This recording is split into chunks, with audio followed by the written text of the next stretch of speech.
fastest show in sports. There is nothing that will get more media attention.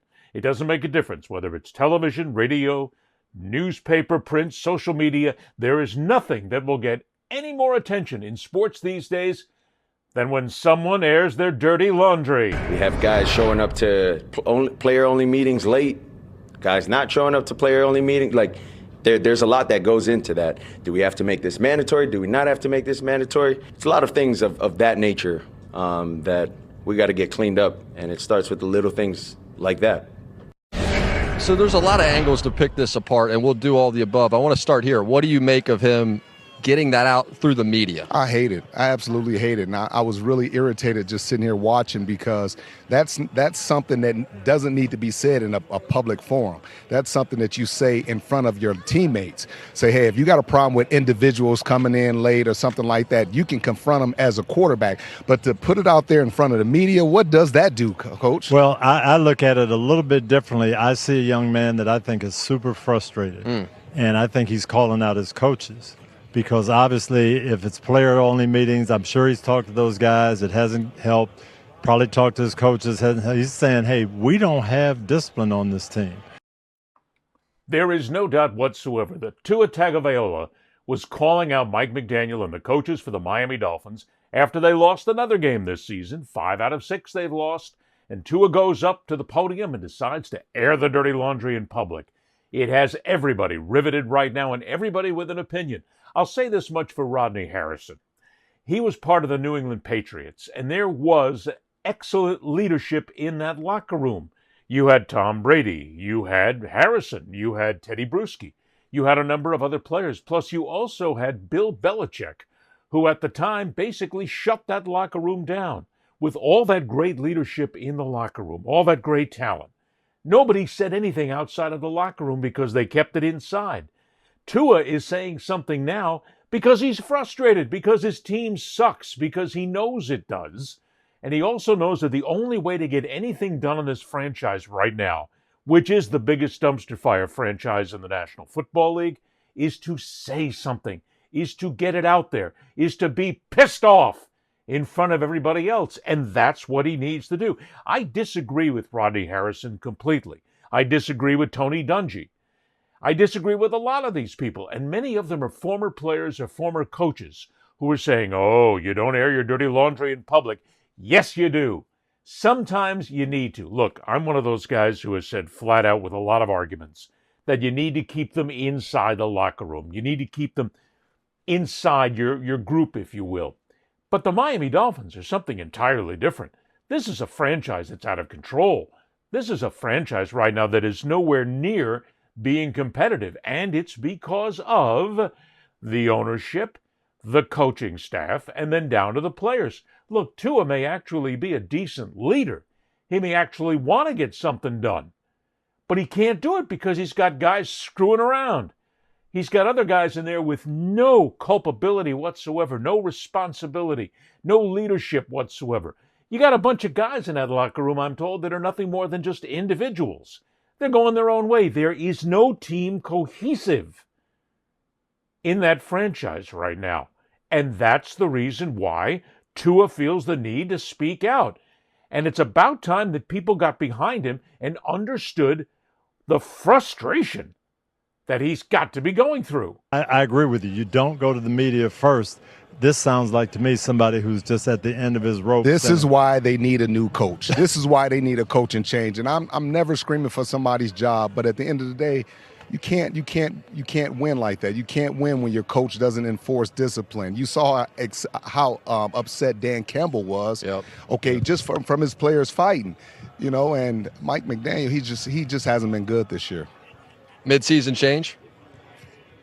I might let him finish it out. Let him finish this year. Yeah. Coach? Yeah, I'm never for mid-season changes. I don't know what they accomplished, but something's got to change there. This is a talented team that keeps losing at the buzzer. But Tua has to understand, too, when you say it in a public forum that. It's out there now. It's out there. Now, it creates separation. Now some of your teammates don't believe that they can trust you, that they can count on you. So it creates some division in that locker room. I promise you that. You take a bonfire and pour a little gasoline on it. Now this is going to be the number one story. Look at us. All week. We're talking about it as the number one headline. Look, let's get down to the bullshit level here, okay? If there's something going on in that locker room and the other players don't trust Tua, maybe they need to trust themselves. Maybe they need to do some of the work here. Because there's a whole lot of players in that locker room that are screwing up. There's no leadership. Tua may be the guy who's actually trying to show some leadership, a level of leadership. Look, I'll put it out to this. If you're a fan of the Miami Dolphins, if you're an observer of the National Football League, tell me one other person in that locker room that has a level of leadership to keep that locker room together. Now, a lot of people would have said Tyreek Hill at one point. Tyreek Hill's a goof-off. He's not the guy to be a leader. He's an excellent athlete, great wide receiver. He changes games, but he is not the leader. He's not what you need. Maybe Tua is actually growing a pair of stones right now. Maybe he's actually deciding that he needs to stand up, because if he doesn't stand up, the season is gone. Look, the season for the Miami Dolphins is already gone. It's over. It's not going anywhere. But here's a guy who is so invested in what he's doing here that he's willing to break the chain of command. He's willing to actually break the mold, if you will, and say something in public. Yes, it started a tremendous amount of controversy now around this franchise, but this franchise needs a little controversy. It needs a lot of change. At least Rodney Harrison and so many of the others are on top of this by saying, this coach needs to go. There's not a question about it here. Because, look, there's a lot of bad franchises in the National Football League. Right off my top of my head, Cleveland Browns, Cincinnati Bengals because of injury, the New York Jets. There's a lot of franchises out there that have problems, but none of them have this toxic interior that's going on with the Miami Dolphins right now, where nobody seems willing to be able to try and at least settle this. I love it when Tony Dungy says there's some talented players on this team. Where? On offense, maybe, but certainly not on defense. Every team has got talented players, but you need to have that tight relationship inside the locker room. And I say, for Tua going out, blowing it up publicly, good for him. Because this franchise needs a kick in the ass. And the kick in the ass right now has got to be getting rid of what may be the single most out-of-touch head coach in the National Football League. Anytime you hear Mike McDaniel talk, he sounds like a guy who simply has no idea what's going on. Look, I come from old school. I was schooled by Don Shula, by the Bill Walshes of the world, by so many of these great coaches. And they answered questions and they said them in complete sentences. When you asked them questions, they didn't tell you everything. Of course not. But at least they made it sound cogent when you got it together.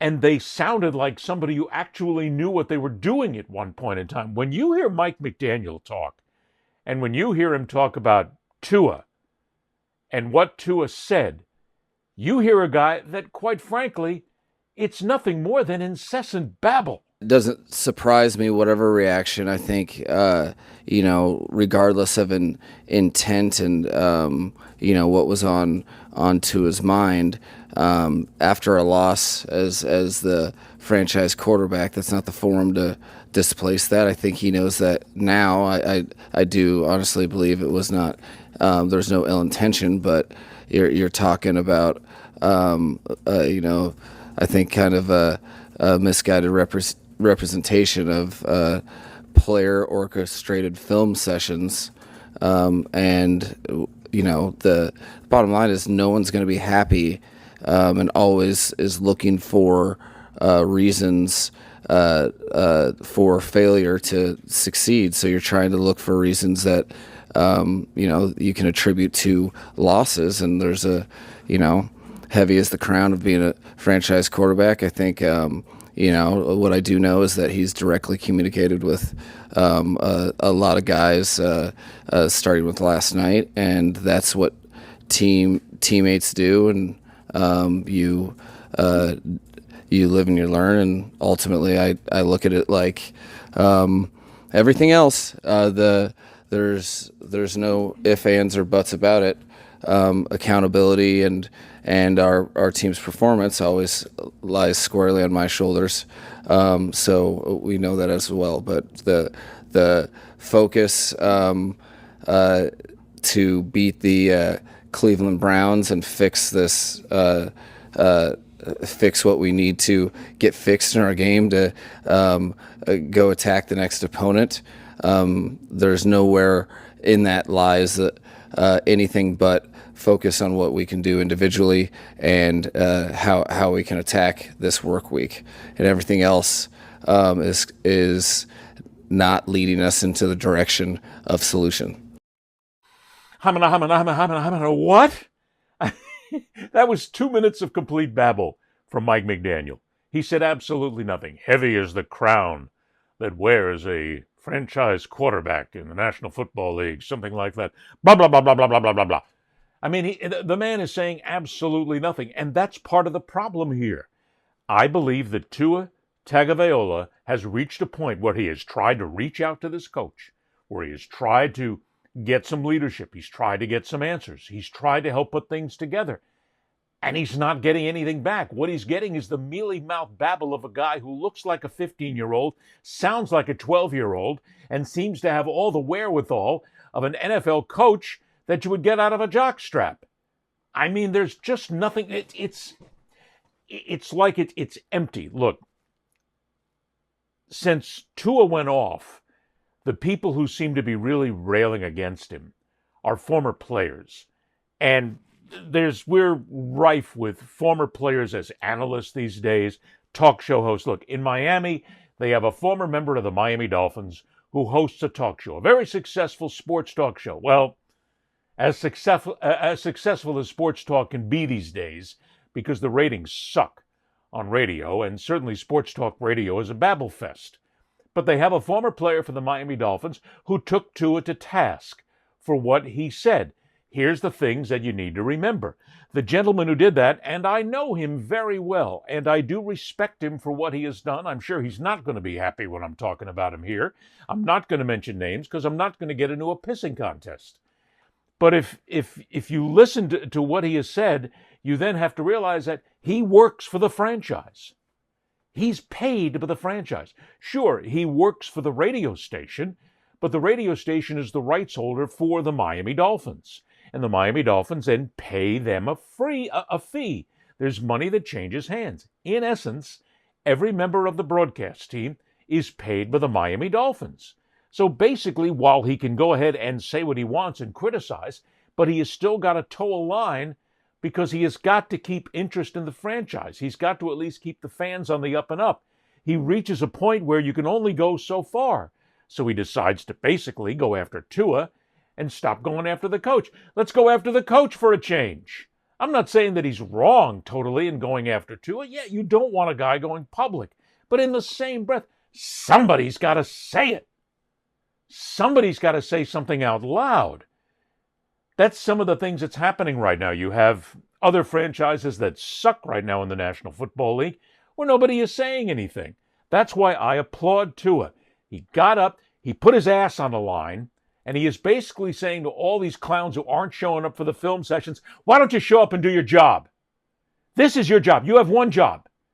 You have one job, and that's to be in the National Football League, play for the Miami Dolphins, be here to prep, go out and win. Give it your best. That's your job.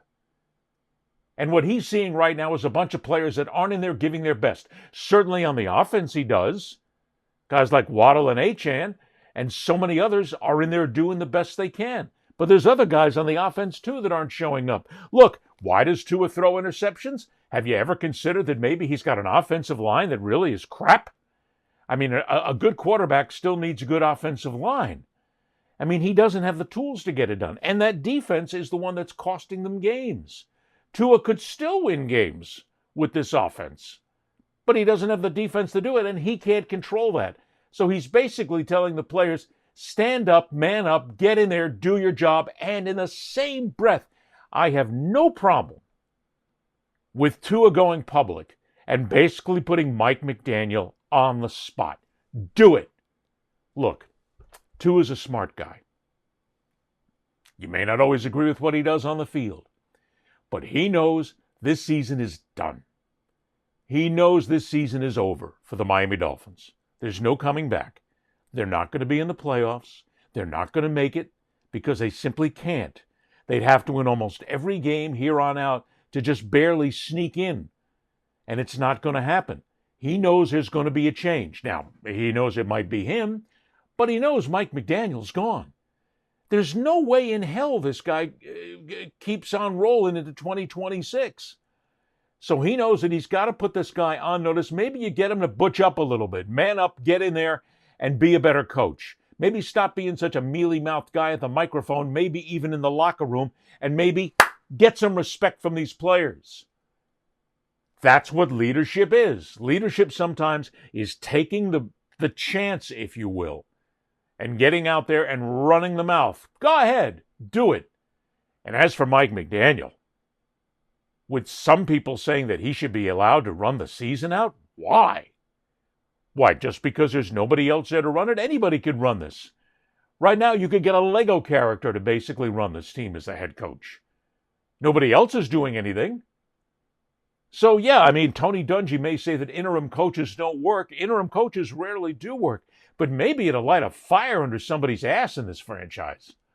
Maybe to get these guys to actually do something. Because otherwise, they're a franchise going in the toilet. No, I take that back. They're a franchise in the toilet. This Dolphin is swimming in refuse right now. Save the Dolphin. At least let him and let the fans have something to cheer for this season. Because right now they have absolutely nothing to cheer for. So go get him, Tua. Get in there. Stick it to him. Maybe somebody will listen. Stephen Ross. Although I'm not going to hold my breath. Ed Berliner, the fastest show in sports.